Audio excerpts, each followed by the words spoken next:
Hello Aries, and welcome back to the channel.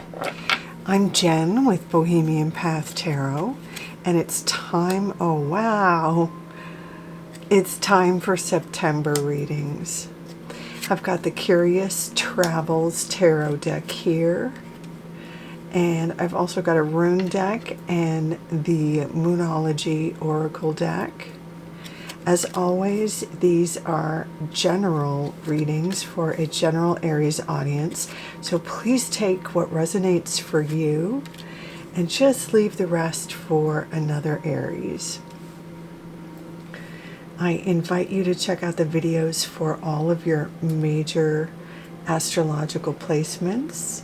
So like your sun sign, your rising sign, your moon sign, those tend to be the most helpful and resonant. Sometimes one or the other is really resonant for you, but usually they all have a little bit of something for you. So let's go ahead and pull a rune.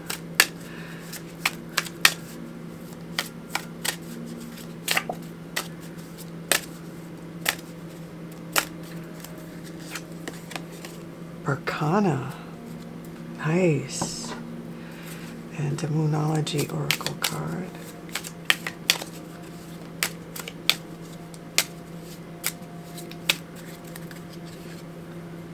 Hold your vision. Nice. Okay. So the rune we got is Bracana, which is the fertility rune.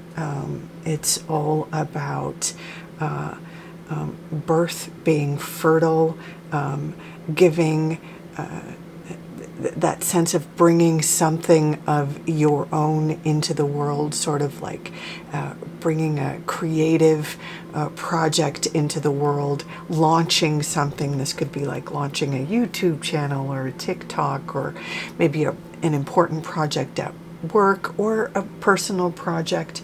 This could be even something like your an engagement party, or planning your wedding, or having your wedding, something like that.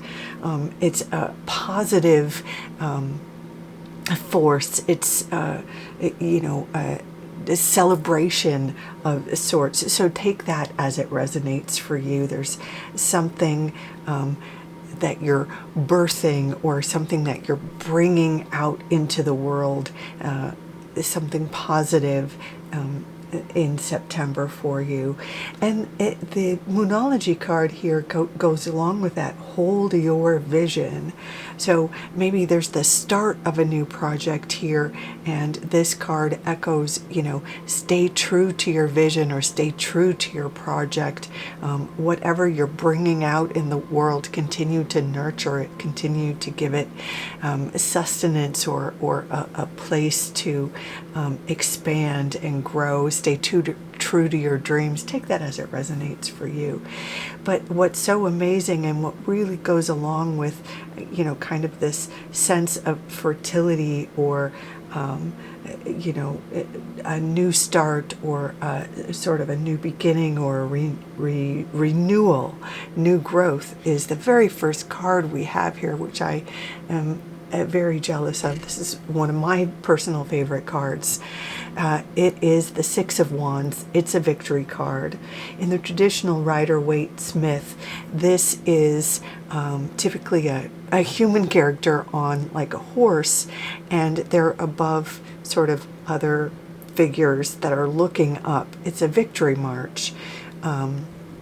It indicates some sort of recognition in a field that you are proud to be known for. So this could be something like a work project goes well, or maybe you get a role in a play that you're really proud of, or you hit a milestone in terms of followers or subscribers or something like that. There's some sort of recognition that you're super stoked to be known for, or to achieve.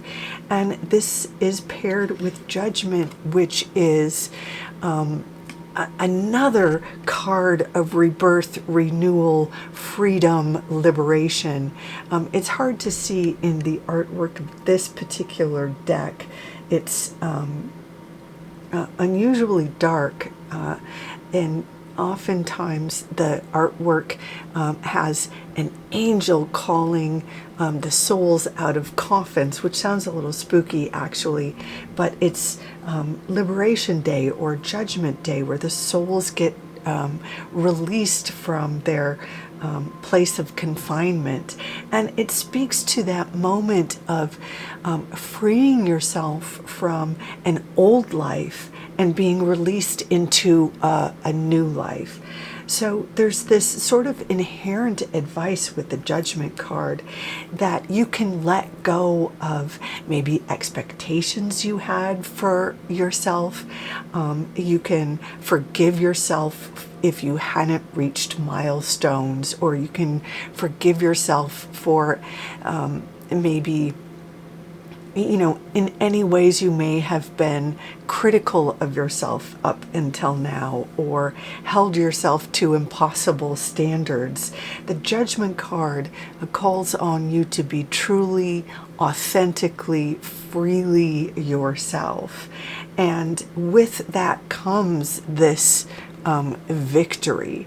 So especially if you're going out for, if you're seeking a new job or seeking employment or something like that, there's this call to be truly, authentically, wholly yourself, and with that comes the victory. Or if you're, kind of in the dating scene, not holding back the truth of yourself or your orientation or your age or weight, or there are all sorts of ways in which we kind of fudge the truth of ourselves, right? But the Judgment card is all about freeing yourself from the weird expectations or limitations we put on ourselves, and just being truly, authentically ourselves. And with that comes victory.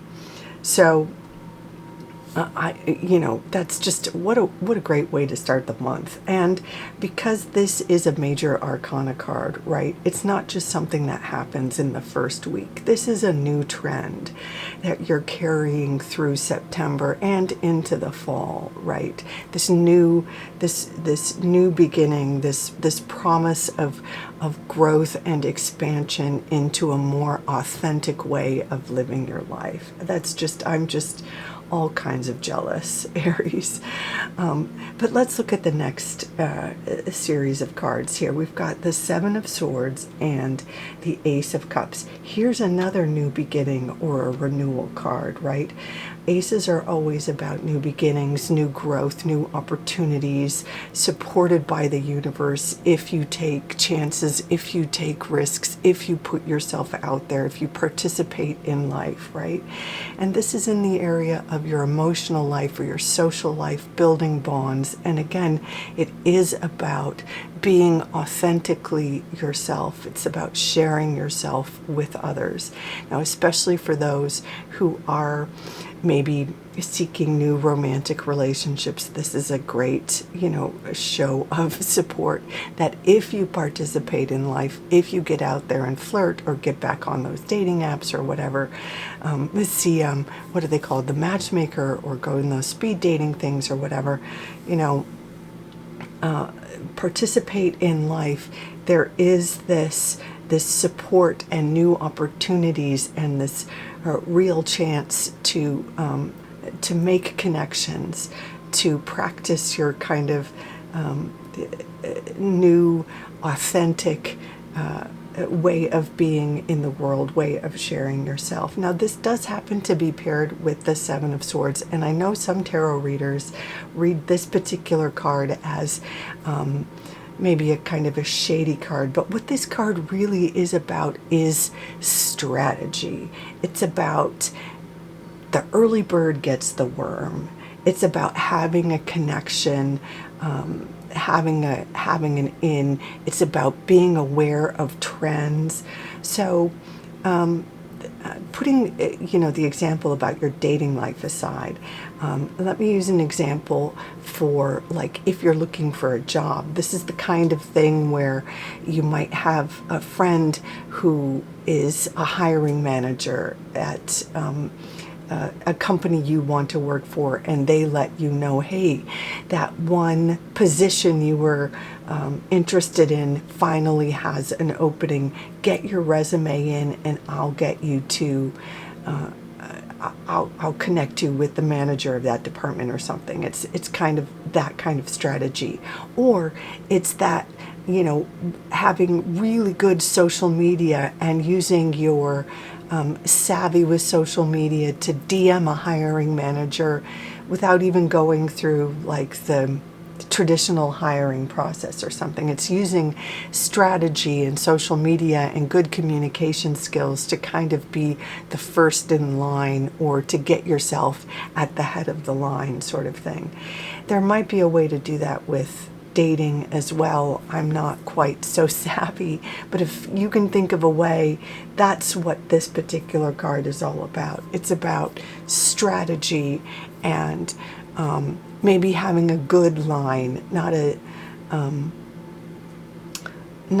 terrible cheesy, well, sometimes cheesy works, I guess, in dating, but take it as it resonates for you. I know not all Aries need to find a romantic partner or are looking on dating apps or whatever, but however you are looking to connect with other humans, there's a savvy piece or a writing piece or a social media piece that the Seven of Swords speaks to.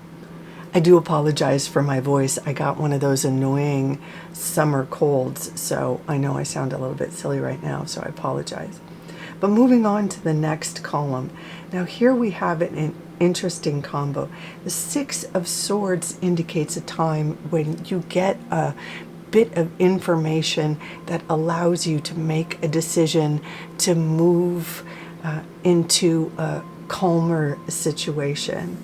A lot of times the Six of Swords shows up after a period of maybe chaos or indecision or even conflict, where perhaps not having enough information or not having the right information or having been fed the wrong information and maybe had you operating not at peak levels. So when the Six of Swords shows up, it indicates that something has come in. Maybe you get this job that, this savvy Seven of Swords is kind of speaking to, or you get some news that you get an apology. Sometimes an apology comes with the Six of Swords. Some sort of communication or information comes through with the Six of Swords that can allow you to move forward.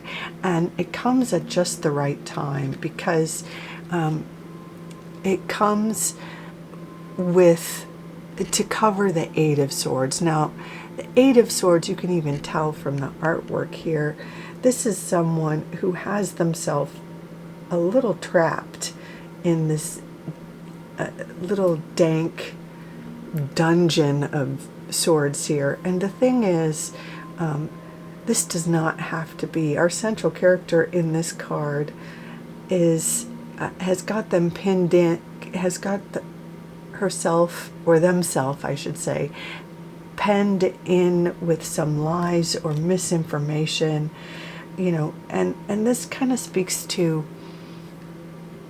the stories that maybe a bully tells you, or maybe a bad teacher, or sometimes when we're too critical to ourselves, or that phase when we didn't meet a milestone, or when our life didn't go to plan and we're too harsh to ourselves, and we carry those burden of lies, and we're overly critical, and we get ourselves stuck in a spot. We feel painted into a corner or trapped in our life. But something's going to come through that allows us to move forward and get out of this stuck space. And it has something to do with letting go of a lie or misinformation or some way that you've been too critical to yourself, and it just couldn't come too soon, right? It's about time to release yourself. We see this right in a couple of places. It's time to release yourself from this bondage and move forward into a place of calm and clarity. All right. In the final column, we have the Magician paired with the Seven of Cups. The Seven of Cups is that sense of having options. But sometimes with the Seven of Cups, we get a little confused about what really is an option for us. And sometimes we see options when there aren't really good choices. So there is the sort of inherent advice with this card that not everything that how does it go? Not everything that shines is gold. Something like that. Not everything that appears to you is necessarily a good option. So use your good, use your discernment and let your sort of sense of calm and what will bring the most peace to your life sort of be your compass. Let that be like your true north. So if it's going to cause more drama, if it's going to cause more chaos, if it's going to take you back 2 steps, that's maybe not the cup for you. Let clarity and calm sort of be your true north. How about that? And this is paired with the Magician. And now the Magician reminds you that you have the tools and the talents and the skills that you need to manifest your preferred life, right? Go ahead and put on the fancy magician costume, do your hair up, put on some, your upbeat music, and put on a show if it helps to get you pumped for the next cycle, because it looks like fall is going to be really exciting. You've got this victory and this liberating yourself from this confined space, whatever it is, but it looks like there's more opportunities following, this initial victory. And it also looks like there's like sort of pop quizzes, right? You have to kind of keep reminding yourself, oh, that's right. I am awesome, So do what you need to do to fancy it up to remind yourself that you are awesome and you deserve the liberated life. You deserve this new start, right? Hold your vision as you move forward into the fall and continue to make the most of these new opportunities and this new fresh start. I hope that makes sense. I hope that's helpful, Aries. There's so much more to come in the fall as you build on this new fresh start, so hold your vision. Thank you so much for joining me. If you enjoyed this reading, I invite you to leave a comment, like, share, subscribe, but in any case, please take good care of yourself. Until next time, bye for now.